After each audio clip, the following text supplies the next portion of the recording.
Hello friends, welcome to Chettinad அம்மணி channel. எல்லோரும் எப்படி இருக்கீங்க? எல்லோரும் சந்தோஷமாகவும் ஆரோக்கியமாகவும் இருப்பீங்கன்னு நான் நம்புகிறேன். இன்றைக்கி நான் பார்க்க போகிற பதிவு என்ன அப்படின்னா, நம்ம விநாயகர் சதுர்த்தி அன்னைக்குன்னு பூஜையெல்லாம் முடிச்சுட்டு அப்படியே விநாயகர்லாம் அதே இடத்துல இருந்துதா, சரி அதெல்லாம் கொஞ்சம் நீட்டாக அந்தந்த இடத்துல அரேஞ்ச் பண்ணி வச்சிடலாம் அப்படிங்கிற ஒரு க்ளீனிங் வீடியோ தான் இது. கண்டிப்பாக இந்த வீடியோ உங்களுக்கு ஏதாவது ஒரு விஷயத்தில் ஒரு மோட்டிவாக இருக்கும் அப்படின்னு நான் நினைக்கிறேன். வீடியோ ஸ்கிப் பண்ணாமல் பாருங்கள்.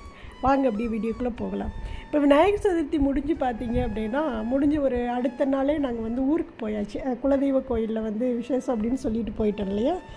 அப்புறம் போயிட்டு அங்கே போய் கிட்டத்தட்ட ஒரு 4 days பக்கம் இருந்தோன்னு நினைக்கிறேன். அங்கே இருந்துட்டுலாம் திருப்பி வந்துட்டு அப்புறம் அங்கேருந்து ஊர்லேருந்து வந்துட்டோம் அப்படின்னா ஒரு 2 days பக்கம் நம்மளுக்கு அந்த வைப்ரேஷன்லேருந்து நம்ம மீண்டே வர முடியாது. ரொம்ப அப்படியே சோர்ந்து போயிருப்போம். அவங்க ஞாபகமாக இருக்கும், அங்கே இருந்த ஞாபகம் இதெல்லாமே நம்மளை இன்னுமே ரொம்ப சோகமாக ஆக்கிவிடும் இல்லையா.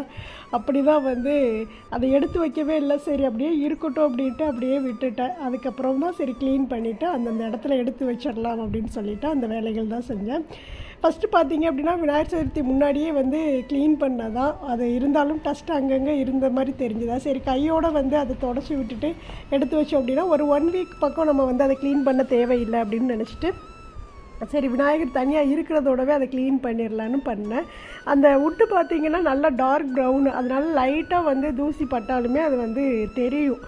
அதனாலே பார்த்தீங்கன்னா நான் கண்ணுக்கு எப்படியெல்லாம் தூசி தெரியுதோ அப்பப்போ கையோட தொடச்சி விட்டுறது. அப்போ தான் அந்த இடமே கொஞ்சம் பளிச்சுட்டு இருக்கும் அப்படிங்கிறக்காகவே அந்த வேலைகள்லாம் செஞ்சுருவேன், கையோடவே செஞ்சுருவேன். பெரும்பாலும் பார்த்தீங்கன்னா அந்த விநாயகர் இந்த பொருளெல்லாம் எடுத்து வச்சு க்ளீன் பண்ணுறதுக்கு 1 week பக்கம் எடுப்பேன். சில டைம் 1 week எடுப்பேன், சில டைம் 2 வாரத்துக்கு ஒரு டைம்லாம் க்ளீன் பண்ணுவேன். நீங்கள் வீடியோஸில் பார்த்துருப்பீங்க. சரி இப்போ நம்ம அப்படியே செஞ்சிடலாம், கையோடு செஞ்சுட்டே எடுத்து வச்சுருவோமேன்னு சொல்லிவிட்டு சும்மா லைட்டாக தான் இருந்தது. அதை அப்படியே டிவியெல்லாம் க்ளீன் பண்ணி விட்டுட்டு அப்படியே க்ளீனிங் ஒர்க்கு தான் ஆரம்பித்தேன். அடிக்கடி லாங் வீடியோ கொடுத்து ரொம்ப நாளாச்சுக்கா, எங்கேக்கா போனீங்க, லாங் வீடியோ கொடுங்க, உங்கள் குரலை கேட்காம இருக்கவே முடியல அப்படின்னு சொல்லிட்டு உங்களுடைய கமெண்ட்ஸ் எல்லாம் நான் படிச்சுட்டே தான் இருக்கேன். என்ன பண்ண, ஏதோ ஒரு வேலை வந்துடுது, எங்கேயாவது போயிடுறோம், கொஞ்சம் பிஸியாக இருக்கிறோம், அதனால தான் கொடுக்க முடியல. நானே ரொம்ப சோம்பேறியாக ஆகிட்டேன் அப்படின்னு தான் நான் நினைக்கிறேன். நீங்களாம் சொல்கிற மாதிரி உங்களுடைய வீடியோ பார்த்தா தான் எங்களுக்கு மோட்டிவேஷன் அப்படின்னு நீங்கள் சொல்கிற மாதிரி நான் சோம்பேறி ஆகிட்டேன். நான் எதை பார்க்குறது அப்படின்னு தெரியல. கண்டிப்பாக நம்ம தொடர்ந்து வீடியோ கொடுக்குறேன், பாருங்கள். சாரி, ரொம்ப சாரி. இன்னொன்று பார்த்தீங்கன்னா, இன்றைக்கி காலையில் கூட ஷார்ட்ஸ் வீடியோவில் ஒரு சிஸ்டரா பிரதரான்னு தெரியல, அவங்க கமெண்ட் பண்ணியிருந்தாங்க. அவங்களுடைய ஐடி ஜென்ஸ் ஐடி மாதிரி தான் இருந்தது. இருந்தாலும் அவங்க கமெண்ட் பண்ணியிருந்தது என்னென்னா, யூடியூப்பை ஒஸ்ட்டு யூடியூபர் அப்படின்னு போட்டிருந்தாங்க. காரணம்னா நான் கரெக்டாக வீடியோ கொடுக்க மாட்டேங்கிறேன் அப்படின்னு சொல்லிட்டு அந்த சிரிப்பு சிம்பிளோடு போட்டிருந்தாங்க. அதை பார்க்குறப்ப எனக்கு கோபம் வரல, எனக்கு சிரிப்பு தான் வந்தது. பரவாயில்ல, எதிர்பார்த்து அவங்க ரொம்ப கோபமாயிட்டாங்க அப்படின்னு தான் நான் நினச்சேன். என்ன பண்ணுறது, சரி ஓகே, நான் எதையும் சொல்லிகிட்டே இருக்க வேண்டாம். கண்டிப்பாக உங்களுக்கு பிடிச்ச மாதிரி வீடியோஸ் எல்லாம் கொடுக்குறேன். நிறைய இந்த ஷார்ட்ஸ் வீடியோலாம் எப்படி போடுறது, லாங் வீடியோவுக்கு மியூசிக் எப்படி வைக்கிறது அப்படின்னு சொல்லிட்டு தொடர்ந்து அந்த கமெண்ட்ஸ்லேயும் வந்துகிட்டே இருக்குது. அதுக்குமே நான் கண்டிப்பாக தொடர்ந்து நான் வீடியோ கொடுக்குறேன். அதே போல் பார்த்தீங்கன்னா லைவ் ஏக்கா வரல அப்படின்னு சொல்லி கேட்டிருந்தீங்க. அதுக்கப்புறம் தான் வேலைகள்லாம் அதிகமாக இருந்ததுனால வேலைகள் செஞ்சு டயர்டாயிடுச்சு அந்த விநாயகர் சதுர்த்தி வந்ததுனால. அதுக்கப்புறம் எனக்கு அந்த 2 லைவுக்குமே பார்த்தீங்கன்னா, அந்த லாஸ்ட் போட்டோம் இல்லையா 2 லைவ், விநாயகர் சதுர்த்தி அன்னைக்குன்னு ஒரு லைவ் போட்டேன்னு நினைக்கிறேன், அதோட ஸ்டாப் பண்ணிவிட்டேன். அதுக்கப்புறம் ஊருக்கு போயாச்சு. இருந்தாலும் பார்த்தீங்கன்னா எனக்கு அதுக்கு ஒரு 2 எல்லோ சிம்பிள் வந்திருக்குது 2 இதுக்குமே. அது என்ன காரணம்னு தெரியல, என்ன பேசணும், என்ன கமெண்ட்ஸில் நீங்கள் கேட்டீங்க அப்படிங்கிறதும் எனக்கு தெரியல. ஏன்னா அது கம்யூனிட்டி ஸ்ட்ரைக்குன்னு சொல்லுவாங்க. அதாவது நம்ம தேவையில்லாமல் எதையுமே பேசக்கூடாது அப்படிங்கிற ஒரு ரூல்ஸ் இப்போ அதிகமாக யூடியூப்லாம் வந்துருச்சு. மாதிரியெல்லாம் லைவ் என்ன வேணாலும் பேசலாம், என்ன வேணாலும் சொல்லலாம் அப்படிங்கிறதெல்லாம் கிடையாது. அதுக்காக என்ன பேசியிருக்கேன் அப்படிங்கிறதும் எனக்கும் தெரியல. சரி ஓகே, அதாவது எல்லோ சிம்பிள் அப்படின்னா நம்மளுக்கு நான் ஏற்கனவே சொன்னதான், அன்னைக்கு மானிட்டேஷனை விட நம்மளுக்கு கொடுக்கக்கூடிய அந்த சேலரியில் அந்த லைவுக்கு என்ன பணம் வருமோ அதிலேருந்து நம்மளுக்கு பாதி கட் பண்ணிடுவாங்க. அதுதான் அந்த எல்லோ சிம்பிள் விழுகிறதுக்கு காரணம். என்ன பேசியிருக்கேன்னு தெரியல. சரி, அதனாலே எனக்கு ஒரு மாதிரி டிஸ்டர்பன்ஸ் ஆகிடுச்சு. என்னடா 2 லைவுக்குமே நம்மளுக்கு எல்லோ சிம்பிள் விழுந்திருக்கே, என்னத்தை அப்படி நம்ம பேசிட்டோன்னு தெரியலையே அப்படின்னு போய் செக் பண்ணி பார்க்கவும் எனக்கு விருப்பம் இல்லை. சரி ஓகே, எதாக இருந்தாலும் பரவாயில்ல, இனிமேல் கரெக்டாக பேசிக்குவோம் அப்படின்னு சொல்லிட்டு தான் அதோட அப்படியே அந்த லைவையே நிறுத்திட்டேன். இன்னொன்று நான் அங்கேயும் இங்கேயும் போயிட்டு வந்ததுனாலையும் கூட லைவ் என்னால் போட முடியல. தொடர்ந்து லைவ் வாங்கக்கா அப்படின்னு சொல்லி கேட்குறீங்க. வர்றேன், இன்னும் ஒரு 2 days ஆகட்டும், கண்டிப்பாக வர்றேன். இன்னொன்று வந்து லைவ் வந்து அப்படின்னா எனக்கு நைட்டு நீங்கள் 9 மணி கேட்குறீங்க, இல்லை அப்படின்னா பகலில் கூட ஒரு டைம் சொல்லுங்கள் அப்படின்னு நான் சொல்லியிருந்தேன். ஆனால் நைட்டு 9:30க்கு தான் வந்து நிறைய பேர் வர்றீங்க.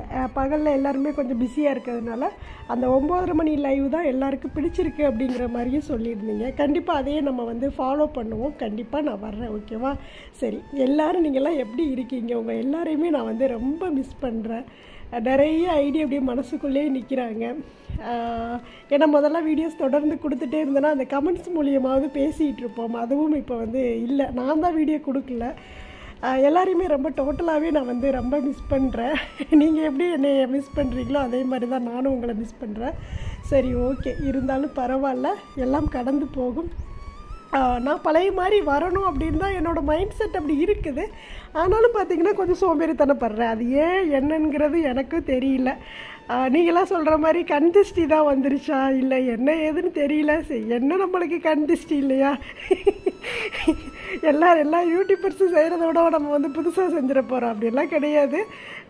ரொம்ப நம்ம வந்து அதிகமாக நம்ம வந்து யோசிக்கவும் வேண்டாம். ஏதோ நம்மளுக்கு மைண்டுக்குள்ளே ஏதோ ஒன்று செட் ஆகலை, அது அப்படியே டோட்டலாக அதை அப்படியே அவாய்ட் பண்ணுற மாதிரியே ஆகுது.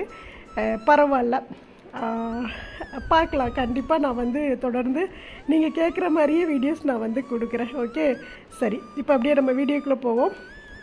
இப்போ அப்படியே வந்து ஃபுல்லாக கம்ப்ளீட்டாக க்ளீன் பண்ணிவிட்டு அந்த விநாயகரெல்லாம் வந்து எடுத்து வச்சுட்டேன். இப்போ பார்த்திங்கன்னா முன்னாடி நம்ம போட்டிக்கோள் இருக்கக்கூடிய விநாயகரும் இங்கே தான் இருந்தார். அதே போல் அந்த கற்பக விநாயகர் பிள்ளையார்பட்டியிலேருந்து வாங்கிட்டு வந்த கற்பக விநாயகரும் இங்கே தான் இருந்தாங்க. 3 விநாயகருமே எடுத்து வச்சு தான் அந்த விநாயகர் பூஜை அன்னைக்குன்னு பூஜைகள்லாம் செஞ்சேன். அது போக அந்த பிள்ளையாரில் மஞ்சளில் பிடிச்சி வச்ச அந்த பிள்ளையார் இருந்தார்ல, அவருமே அப்படியே அந்த வெத்தலையில் இருந்தபடியே அங்கேயே இருந்தாங்க. என்ன அப்படின்னா ஒரு சில விஷயங்கள் வந்து இந்த வீடியோவில் நான் பேசணும் அப்படின்னு தான் நினச்சேன். இந்த விநாயகர் சதுர்த்தி அப்படிங்கிறது பார்த்திங்க அப்படின்னா ஆதி காலத்தில் வந்து இதை நான் அந்த விநாயகர் சதுர்த்திக்கு முன்னாடி கொடுத்த வீடியோலேயே பேசியிருப்பேன். அப்போல்லாம் அந்த காலத்தில் பார்த்திங்கன்னா எல்லாருமே வந்து எல்லா ஊர்லேயும் குளம் இல்லாத ஊரே இருக்காது. எல்லோரும் வந்து தண்ணியை சேமிப்பதுக்காக குளங்கள்லாம் வச்சுருந்தாங்க, ஆறுகள் எல்லாமே இருந்தது. ஆனால் எதுக்காக இந்த விநாயகரை தண்ணியில் போட்டு கரைக்கிறாங்க அப்படின்னா அந்த ஆற்றோட மண்ணல் வந்து அரிச்சிட்டு போகாமல் அந்த மண்ணோட அளவு வந்து கரெக்டாக ஆற்றுல இருக்கணும் அப்படிங்கிறக்காகவும் அதை களிமண்ணில் செஞ்சு அந்த ஆற்றுக்குள்ளே அந்த விநாயகரை போடுறப்போ, ஏன்னா அதை வந்து ஆன்மீகத்துக்குள்ளே கொண்டு வந்தால் தான் மக்கள் அதை வந்து கரெக்டாக செய்வாங்க அப்படிங்கிறக்காக தான் இந்த விநாயகர் சதுர்த்தி அன்னைக்குன்னு விநாயகரை களிமண்ணில் செஞ்சு ஆற்றுல கொண்டு போய் தண்ணியில் கொண்டு போய் போடணுங்கிற அந்த ஐதீகமே வந்தது. அதை ஆன்மீகத்துக்குள்ளே கொண்டு வந்தால் தான் கரெக்டாக மக்கள் எல்லோரும் செய்வாங்க அப்படிங்கிறத கொண்டு வந்ததே அதுக்கு தான். ஆனால் பார்த்திங்கன்னா இப்போல்லாம் வந்து அது வந்து நம்ம களிமண்ணில் தான் செய்கிறாங்களா அப்படின்னா 100% பார்த்திங்க அப்படின்னா களிமண்ணில் வந்து செய்கிறதே கிடையாது. நிறைய சிமெண்ட்டில் செய்கிறாங்க. அந்த பிளாஸ்டர் பாரிஸ்ன்னு சொல்லுவாங்கள்ல, ஒயிட் சிமெண்ட்டு, இதில் எல்லாமே வந்து அந்த விநாயகரை செய்கிறாங்க. நிறைய கெமிக்கல் கொண்டு வந்துட்டாங்க, கலரிங் இது எல்லாமே இருக்குது. ஆனால் ஒரிஜினலாக பார்த்தீங்க அப்படின்னா எந்த ஒரு கலரிங் எந்த ஒரு கெமிக்கல் இல்லாமல் அப்படியே மண்ணில் மண்ணில் செஞ்சு நம்ம வச்சு சாமி கும்பிட்டு அந்த ஆற்றோட மண் அரிப்பை தடுக்கிறதுக்கும் தண்ணியை வந்து நிறுத்தி வைக்கிறதுக்கும், அதாவது வெறும் மணலாக இருந்தால் தண்ணி வந்து ஓடிட்டே இருக்கும், களிமண்ணாக இருந்தது அப்படின்னா தண்ணி தேங்கும் அந்த இடத்துல. அதனால தான் இந்த வழிமுறைகள் எல்லாம் அப்போ கொண்டு வந்திருந்தாங்க. இப்போல்லாம் அப்படி கிடையாது. எல்லாமே வந்து கெமிக்கல், அந்த என்ன சொல்கிறது, அந்த அழகுக்காக முதல்ல வந்து ஆரோக்கியத்தை பார்த்தாங்க. ஆனால் இப்போ அப்படி கிடையாது. அழகுக்காக ஒரு பெருமைக்காக நாங்கள் இப்படியெல்லாம் சாமி கும்பிட்றோம், இவ்வளோ பெரிய விநாயகர் வச்சுருக்குறோம், இவ்வளோ அழகாக செஞ்சுருக்கோம் அப்படிங்கிறதுக்காக அந்த பெயிண்டிங் எல்லாம் பண்ணி கலரிங் எல்லாம் பண்ணி கெமிக்கலில் செஞ்சு கொண்டாந்து வச்சு வழிபாடு செஞ்சுட்டு அதை கொண்டு போய் மறுபடியும் ஆற்றுல போடுறாங்க. இந்த ஆற்றுல போடுற கான்செப்டை பார்க்கும்போது உண்மையாலுமே எனக்கெல்லாம் அவ்வளோ கோபமாக தான் வருது. ஏன்னா விநாயகரை எப்போதுமே நாம் ஒரு தெய்வமாக தான் வழிபட்டுருக்கோம். நம்மளுக்கு விவரம் தெரிஞ்ச நாள்லேருந்து ஆதி காலத்திலேருந்து விநாயகப் பெருமான் முன்முதல் கடவுள்.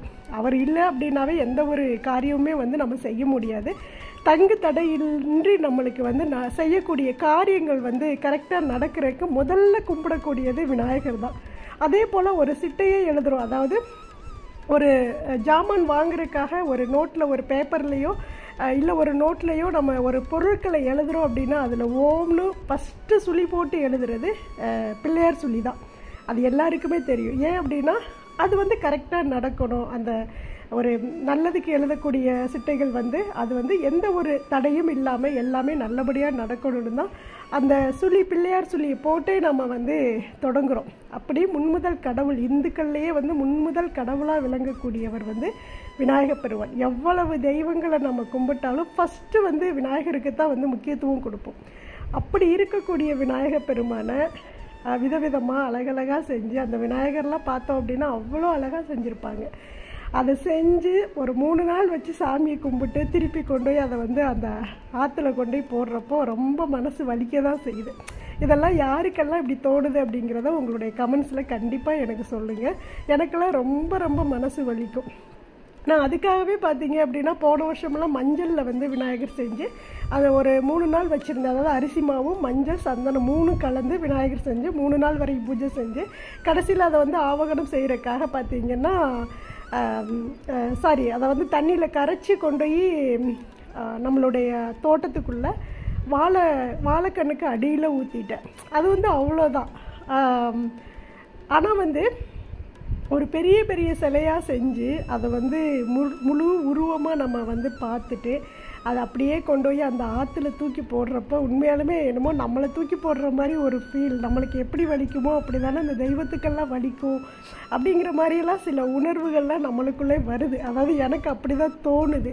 இன்னொன்று பார்த்தீங்கன்னா ஒரு 4 நாளைக்கு முன்னாடி சோசியல் மீடியாவில் பார்த்த ஒரு விஷயம் என்ன அப்படின்னா, அந்த ஆற்றுல தூக்கி போட்ட விநாயகர் மேலே ஒரு 5-6 பசங்க லயனாக அந்த விநாயகர் அப்படியே அந்த ஆற்றுல கிடக்குறாங்க. அந்த லயனாக கிடக்கக்கூடிய விநாயகரில் ஒவ்வொரு விநாயகர் மேலேயும், அதாவது நெத்தியில் அந்த தும்பிக்கை மேலே ஏறி பசங்க நிற்கிறாங்க. அதை பார்க்குறப்போ அவ்வளோ மனசு வலிச்சுது எனக்கு. உண்மையாலுமே வந்து தெய்வத்தை வந்து நம்ம தெய்வமாக தான் பார்க்கணுமே தவிர இப்படி காலை வந்து அந்த அவருடைய தும்பிக்கையில் தூக்கி வச்சு நெத்தியில் காலை வச்சு அந்த சிலை வந்து அப்படியே வந்து மல்லாக்க கிடக்குது. அந்த சிலை அது மேலே ஏறி பசங்க நிற்கிறாங்க. லயனாக கிடக்கக்கூடிய அத்தனை சிலைகள்லையுமே லயனாக பசங்க ஏறி நின்றுட்டு விளையாண்டுட்டுருக்குறாங்க. அது விளையாடுறாங்களோ ஏதோ ஒரு வேலைக்கும் செய்கிறாங்கன்னு வச்சுக்கோங்க. ஆனால் வந்து அது எவ்வளோ மனசு வலிக்குது இல்லையா? இப்போ நான் மஞ்சளில் பிடிச்சி வச்ச விநாயகர் இருந்தார்ல, அந்த மஞ்சள் பிள்ளையார்னு சொல்லுவோம்ல, இந்த மஞ்சள் பிள்ளையாரை நம்ம வெத்தலையில் பிடிச்சி வச்சு சாமி கும்பிட்டதுக்கு அப்புறம் அது அந்த இடத்துலையே தான் இருக்கும். எங்கேயாவது நம்ம நல்ல விஷயங்களுக்கு போகும்போதும் சரி, நல்ல விஷயங்களை தொடங்கும் போதும் சரி, இல்லை தினமும் நம்ம குளித்து முடித்ததுக்கப்புறம் அந்த மஞ்சளில் ஒரு துளி எடுத்து நெத்தியில் வச்சுக்கோங்க. நம்ம நினைக்கக்கூடியது எல்லாமே கண்டிப்பாக வெற்றிகரமாக முடியும். இவ்வளோதான் விநாயகர் பெருமான் நம்ம கூடவே நம்மளை ஆசீர்வாதம் பண்ணிட்டு நம்ம நெத்தியில் கூடவே நம்மகிட்ட இருக்கிறாரு. இப்படி தான் வழிபாடு செய்யணுமே தவிர ஒரு உருவத்தை செஞ்சு வழிபாடு செஞ்சு அதை கொண்டு போய் ஆற்றுல போட்டு அதை காலால் மிதிக்கிறது என்ன ஆன்மீகம், இது எதுக்காக கும்பிட்றாங்க, இது எதுக்காக இந்த வழிபாடு முறைகள் வந்தது அப்படிங்கிறத இப்போ வரைக்கும் யாருமே வந்து பேசலை அப்படின்னு தான் நான் நினைக்கிறேன். எனக்கு பார்த்தது என் மனசு ரொம்ப வலிச்சது. நீங்களும் பார்த்துருப்பீங்க கண்டிப்பாக, சோசியல் மீடியாவில் இதெல்லாம் பார்த்துருப்பீங்க. உங்களுக்கும் அது மாதிரி ஒரு உணர்வுகள்லாம் தோணுதா அப்படிங்கிறத உங்களுடைய கமெண்ட்ஸில் எனக்கு வந்து சொல்லுங்கள். ஏன்னா எனக்கு மட்டும்தான் அப்படி தோணுதா அப்படிங்கிறது தெரில. ஏன்னா நான் ஒரு விநாயகர் பைத்தியம்னே சொல்லலாம். நம்ம வீட்டில் எங்கே பார்த்தாலும் விநாயகர் தான் இருப்பார். என்னோடய வாழ்க்கையை மேம்பட செஞ்சதே இந்த விநாயகர் பெருமான் தான். நான் அதாவது பூஜை அறைக்குள்ள ஒரு விநாயகர் வச்சுருக்கேன். கிட்டத்தட்ட பார்த்தீங்கன்னா மேரேஜ் முடித்து 25 வருஷத்துக்கு முன்னாடி அந்த மேரேஜ் முடித்த ஒரு வாரத்தில் கோயில் திருவிழாவில் வாங்கிட்டு வந்த ஒரு விநாயகர் மண்ணில் செஞ்ச விநாயகர் தான்.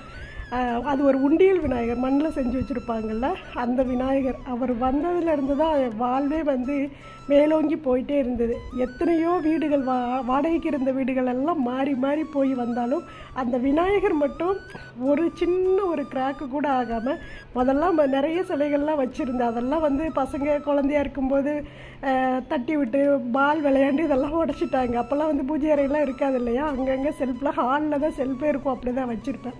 ஆனால் அந்த விநாயகர் மட்டும் இப்போ வரைக்கும் என் கூடவே இருக்கிறாரு. அவ்வளோ ஒரு அதிர்ஷ்ட விநாயகர்னு சொல்லுவோம்ல, அவர் இருந்தால் அந்த இடத்துல செல்வம் கொளிக்கும் அப்படிங்கிறது அது உண்மைதான். அந்த வாக்கியம் வந்து உண்மையான வாக்கியம். அதனால தான் அவர் என் கூடவே இருக்கார், செல்வம் கொளிக்குது அப்படின்னு நானும் நினைக்கிறேன். அதனால் விநாயகர் வந்து அவ்வளோ பிடிக்கிறதுனால தான் எனக்கு வந்து இந்த மாதிரி விஷயங்கள்லாம் வந்து கோபம் வருதா அப்படிங்கிறது தெரியல. இருந்தாலும் கடவுளை நம்ம வந்து கடவுளாக தான் மதிக்கணுமே தவிர 3 நாள் வச்சு வழிபாடு செஞ்சுட்டு அவரை கொண்டு போய் குப்புற தள்ளி அது மேலே ஏறி நிற்கிறது என்ன ஒரு செயல் அப்படிங்கிறது எனக்கு தெரியல. இந்த ஆன்மீகம் வந்து இந்த விநாயகரை வந்து தண்ணியில் கரைக்கணுங்கிறதே நான் ஃபஸ்ட்டு சொன்ன மாதிரி அந்த ஒரு காரணத்துக்காக தான் கொண்டு வந்தாங்க. இப்போல்லாம் அது பார்த்தீங்க அப்படின்னா ட்ரெண்டிங் ஆகிடுச்சு. நாங்கள் வந்து இப்படி வச்சுருக்கோம் பார்த்தீங்களா, எங்கள் ஏரியாவில் இப்படி விநாயகரை வச்சுருக்குறோம், இவ்வளோ பெரிய விநாயகர் வாங்கியிருக்கிறோம், இப்படி எல்லாம் சாமி கும்பிட்றோம், வசூல் பண்ணுறோம் அப்படின்னு பெரிய லெவலில் செஞ்சுட்டு கடைசியில் அதுக்கெல்லாம் பலனே இல்லாமல் பண்ணிடுறாங்க. அதுதான் ஏன்னு தெரியல. அப்படி பார்த்தா அந்த விநாயகரை கும்பிட்டு முடிச்சுட்டு அவங்க கரெக்டாக நான் கிராமத்தில் வைக்கணும் அப்படிங்கிற ஒரு கிராமத்தில் வச்சு கூட வழிபாடு. கிராமங்களில் தான் பார்த்தீங்க அப்படின்னா எங்கேயாவது ஒரு கோயில் இருக்கும். அந்த கோவில் பார்த்திங்கன்னா ஒரு ரொம்ப அதிகமாக இடம் இருக்கக்கூடிய ஒரு இடத்துல வந்து ஒரு கோவில் இருக்கும். அங்கே வந்து நிறைய இடங்கள் இருக்கும். அப்படிங்கிறப்போ ஒரு மரத்துக்கடியிலையோ அல்லது கோவிலுக்கு முன்னாடியோ அப்படி வச்சுட்டோம் அப்படின்னா கூட கிராமத்து மக்கள் வந்து ரொம்ப உணர்வாக பார்க்க ஆரம்பிப்பாங்க, நல்லா வந்து வழிபாடு செய்ய ஆரம்பிப்பாங்க, நிறைய பூஜைகள் செய்வாங்க. இது நகரத்தில் உள்ள ஏன் நான் வந்து நகரத்தில் வைக்கக்கூடாதா அப்படின்னா, நம்ம வந்து ஓடுற ஓட்டமே பார்த்தீங்கன்னா ரொம்ப ஸ்பீடாக ஓடிட்டுருக்கோம், சாப்பிடவே டைம் இல்லாமல் ஓடிட்டுருக்கோம், எல்லாம் ஒரு கமிட்மெண்ட்டோடு ஓடுறோம்.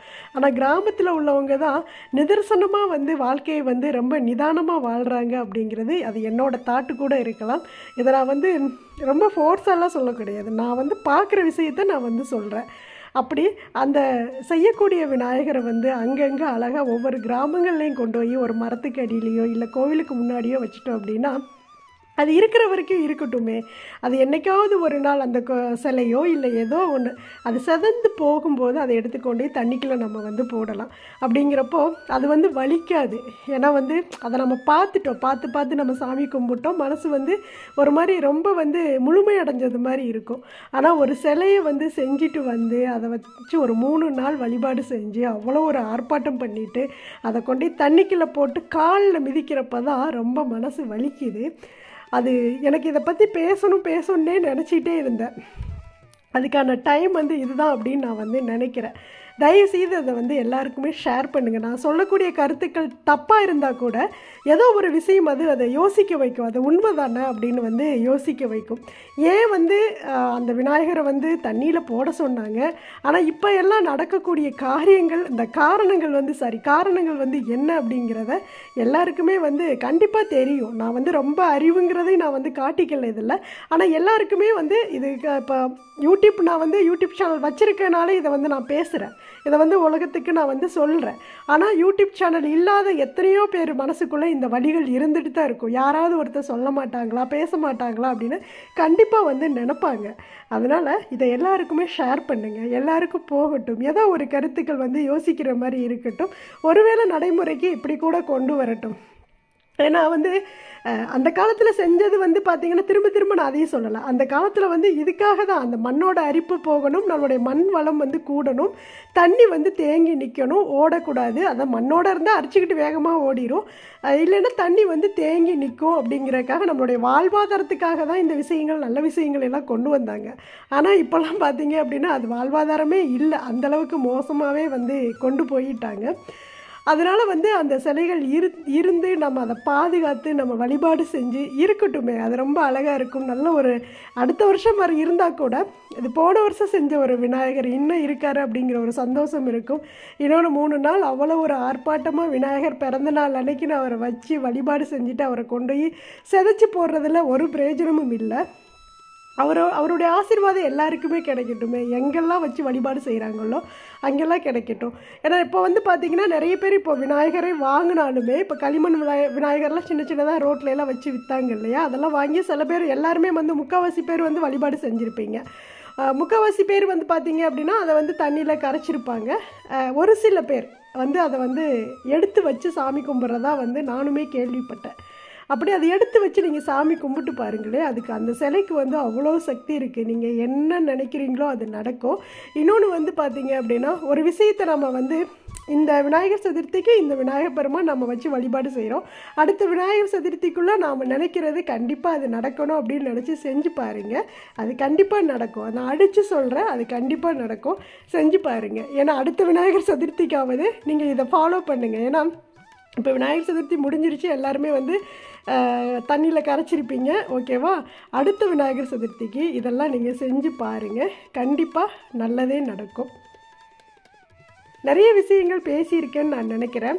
ஏதாவது ஒரு விஷயம் கூட யாருக்காவது போய் சேர்ந்தது அப்படின்னா அது நல்லது. ஒருவேளை இதில் ஏதாவது குறைகள் இல்லை தப்புக்கள் ஏதாவது இருந்தாலுமே இப்படியெல்லாம் கிடையாது, இதுக்காக தான் பண்ணுறாங்க, இதுக்காக தான் செய்கிறாங்க அப்படின்னா கூட எனக்கு புரிகிற மாதிரி நீங்கள் வந்து கமெண்ட் பண்ணுங்கள்.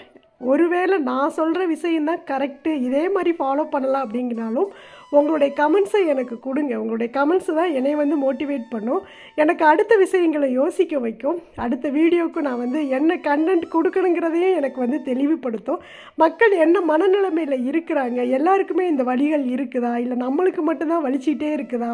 இப்போ அந்த சிலைகளை கொண்டு தண்ணிக்குள்ளேயோ இல்லை கடலுக்குள்ளேயோ இல்லை ஆற்றுலையோ போடுறப்போ தலை தனியாக கை தனியாக காலு தனியாக கிடக்கிறப்போ முழு சிலைகள் மேலேயே வந்து செருப்பை போட்டு மேலே ஏறி நிற்கிறப்போ இதெல்லாம் பார்க்குறப்போ இருக்கக்கூடிய வலிகளை விடவா கடவுளை நம்ம வச்சு வணங்கும் போது கொடுத்துட போகிறாரு இல்லையா? அதனால் நல்ல விஷயங்களை ஷேர் பண்ணுறதுனால ஒன்றும் தப்பு கிடையாது. உங்களுடைய கமெண்ட்ஸையும் எனக்கு சொல்லுங்கள். என்னோட கருத்துக்களையும் உங்களுக்கு அது கரெக்டாக படுது அப்படின்னாலும் ஷேர் பண்ணுங்கள். ஓகேவா? இப்போ எல்லாம் வந்து நீட்டாக எடுத்து வச்சாச்சு. அப்படியே நம்ம வீடியோக்குள்ளே போவோம். நிறைய பேசிட்டோம், அப்படியே வீடியோக்குள்ளே போகலாம். இப்போது எப்போதும் போல் எல்லாமே நான் வந்து எடுத்து வச்சாச்சு. எங்கெங்கெல்லாம் எது வைக்கணுமோ அங்கே எல்லாமே வச்சாச்சு. அதுக்கப்புறம் பார்த்தீங்கன்னா நம்மளுடைய கற்பக விநாயகர் எப்போதுமே பூஜை அறையில் தான் வச்சுருந்தேன். அதாவது முருகரும் விநாயகரும் பக்கத்தில் வச்சுருந்தேன். அந்த உட்டருக்கு இருக்குல்ல, 2 பெட்ரூமுக்கு நடுவில் ஒரு டிசைன் பண்ணியிருப்பேன். அது வந்து கூகுளில் பார்த்து அந்த டிசைன்லாம் பண்ணினேன். அது பார்த்திங்கன்னா அந்த இடத்துல வந்து ஏற்கனவே வந்து போட்டிக்கோளில் வச்சு கும்பிட்றேன் இல்லையா விநாயகர், தோட்டத்து விநாயகர் நீங்கள் வச்சு பேர், அந்த தோட்டத்து விநாயகரை தான் வந்து இங்கே வச்சுருந்தேன். அதுக்கப்புறம் எடுத்துக்கொண்டே போட்டிக்கோளை வச்சதுக்கப்புறம் இந்த இடம் வெறுமனே இருந்தது. சரி, ஏதாவது ஒரு சிலைகள் வாங்கியாந்து அழகாக வச்சிடலாம்னே வந்து அந்த இடத்துல எதுவுமே வைக்காமலே இருந்தேன். இப்போ அரேஞ்ச் பண்ணுறப்போ அந்த கற்பக விநாயகரே எடுத்துக்கொண்டே அந்த உட்டர்க்கை வந்து நீட்டாக க்ளீன் பண்ணிவிட்டு அங்கே வந்து வச்சாச்சு. இப்போ வந்து ஃபுல்லாக வந்து கிட்டத்தட்ட விநாயகர் சதுர்த்தி அன்றைக்கின்னு சாம்பிராணி போட்டது 1 வாரத்துக்கு மேலே ஆச்சா. அன்றைக்கி கம்ப்யூட்டர் சாம்பிராணி தான் போட்டோம். இந்த பால் சாம்பிராணி வந்து வாரத்துக்கு ஒரு டைமாவது நம்ம வீட்டில் வந்து போடணும். இந்த பால் சாம்பிராணிக்கு தான் நல்ல சக்திகளை வந்து ஈர்த்து வைக்கக்கூடிய சக்தி வந்து அதிகமாக இருக்குது அப்படின்னு சொல்லுவாங்க. இந்த பால் சாம்பிராணி எல்லா ஸ்டோர்லேயும், டிபார்ட்மெண்ட் ஸ்டோர்லேயும் கிடைக்கும், பூஜா ஸ்டோர்லேயும் கிடைக்கும், வாங்கிக்கோங்க. இது வந்து கட்டி மாதிரி தான் இருக்கும். நம்ம தட்டணும் அப்படின்னா பொடியாக வந்துடுது. எல்லாருக்கும் தெரிஞ்ச விஷயம் தான். குழந்தைங்க கூட அந்த நம்ம கம்ப்யூட்டர் சாம்பிராணியில் கூட கெமிக்கல் கலக்குறாங்க. கெமிக்கல் இதெல்லாமே வந்து கலந்து அது ஒரு புகை அந்த சாம்பிராணியோடு சேர்ந்து ஒரு நம்மளுக்கு பிடிக்காத ஸ்மெல்லும் அதில் இருக்கும். ஆனால் இந்த சாம்பிராணியில் பார்த்தீங்கன்னா, இந்த பால் சாம்பிராணியில் அப்படி இருக்கவே இருக்காது. இது பிறந்த குழந்தைக்கு கூட இதை வந்து சுவாசிக்க வந்து வைப்பாங்க, சளி பிடிக்காமல் இருக்கும்.